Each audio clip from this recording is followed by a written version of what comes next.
Kako mi je bio rođendan, kupila sam si par stvari za rođendan.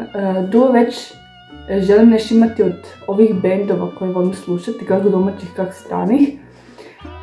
Tako da sam ovaj put išla gledati, prvenstveno govorim o majicama s natpisima, to je logo ima bendova koje volim slušati. Prvenstveno su to velike majice. Tako da sam ovaj put odlučila konačno uzeti par stvari.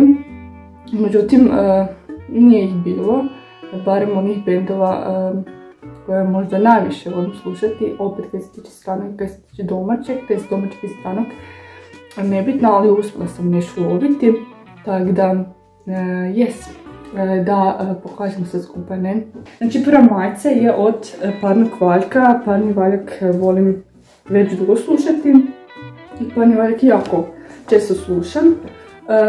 Bila je ovoga i crna verzija, crni tekstil, ali ja sam htjela ovu bijelu. Druga majica je od Oasisa, čuli ste svi za Wonderwall. Isto je bila u par varijanti boja majice, ali htjela sam opet crnu.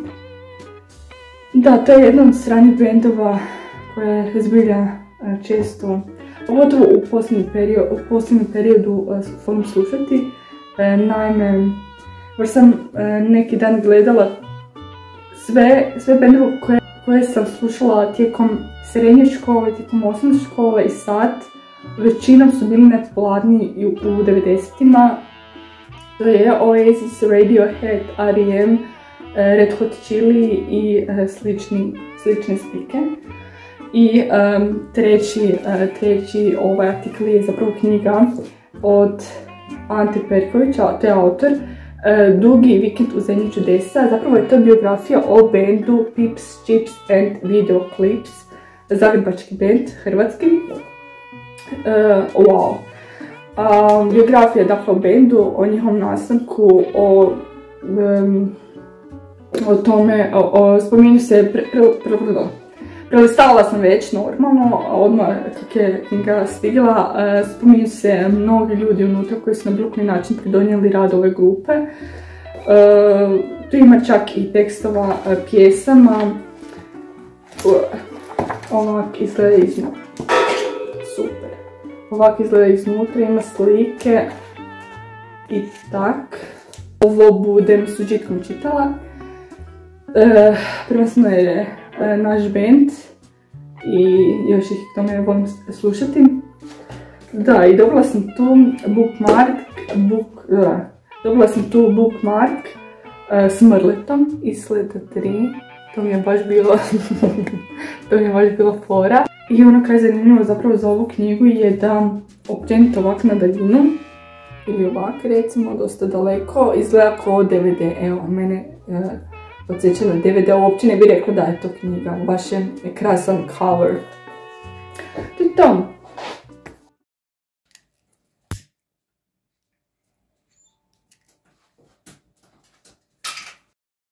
Prvo sam snimala ovaj video za, ja mislim, najnoviju verziju Kodnija, brijem da je ovo najnovije, ne znam, s marshmallovom i keksima. Dobar je, preporučujem ga, dosta sladak, ali ima i dio s čokoladom koji je malo gorkast, pa nekakav balans postoji.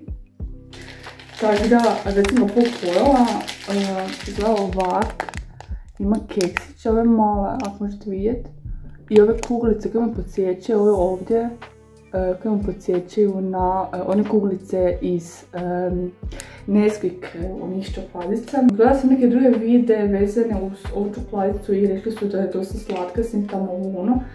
Ponavljam, je slatka, ali se to toliko ne osjeti jer ima ovaj gorkasti dio s čokoladom, tako da preporuka. Ovakve stvari sam obožavala u srednjoj školi, bile su ta taktilne verzija, ljubičasta verzija s, ja mislim, nekim čudskim voćem, ne znam, mislim da je brusnica, i žuta verzija koja mi je dan danas najomiljenija verzija, to je verzija s bananom i čokoladom, ona mi je nekako najbolja. Tako da, puno nas djevojaka je to kupovalo. Ne znam, za dečke nemam pojma, ali uglavnom da, puno su kupovalo, puno su konzumiralo i čak su neki brijali da su to čokoladice, ajmo reći, zdravije čokoladice do ostalih, da su čokoladice za mršavljenje, međutim teško je za povjerovat, naravno da nisu. ali da, ja sam obožavala te čokoladice već tad i jedno vrijeme ih uopće nisam kupovala i sad kad sam ih opet vidjela u trgovini i kad sam vidjela da ima novih verzija, nastavila sam zapravo kupovati. Eto. Mali story time o Kourtneyu. Knjiga govori o 80. godinama, to jest o odrastanju, njezinu njezine generacije u 80. godinama.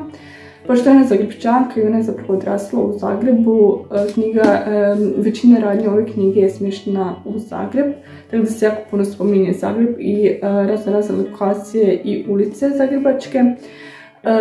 Razni bircevi, kavani kojih zapravo danas više ni nema. Pošto je ona rediteljica, a tada se već školovala i bila u tim vodama, jako se puno spominje kazalište i puno se govori o predstavama i o modi što se tada nosilo, što je bilo in, govori o glazbi, o tome koliko je politika utjecala na odrastanje mladeži, ali i na cjelokupan život Jugoslavena. Osim Zagreba se spominju naravno i druge lokacije, druge države, ovisno o čem se točno pričalo, jer su naravno putovali, ljetovali, išli su na predstave u razne druge gradove zemlje.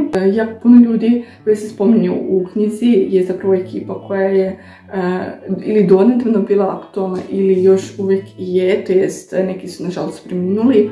U svakom slučaju preporuka, možda vas ne zanima i takvi neki detalji iz konkretno Zagreba, ali dobro je vidjeti kako se ekipa snalazila u tadašnje vrijeme. Ima lijepih, zanimljivih stvari, anegdota, tako da yes. Ok, treba se još oprati, trebam ove maknuti od naljepnica koja je ostalo, ali šalica je predivna i izgleda jako kvalitetno.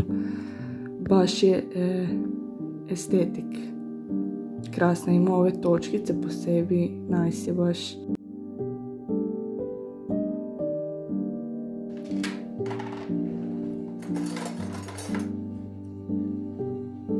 Video ovakav kako se ga vi sad gledali doslovno već stoji pa preko tjedan dana full namontiran, ali čekam konstantno da budem nešto novo snimala i da budem stavila unutra, međutim to se ne dešava jer radim neke druge stvari. Mislim da je ovaj materijal ima puno više potencijala, ali eto nije se to desilo.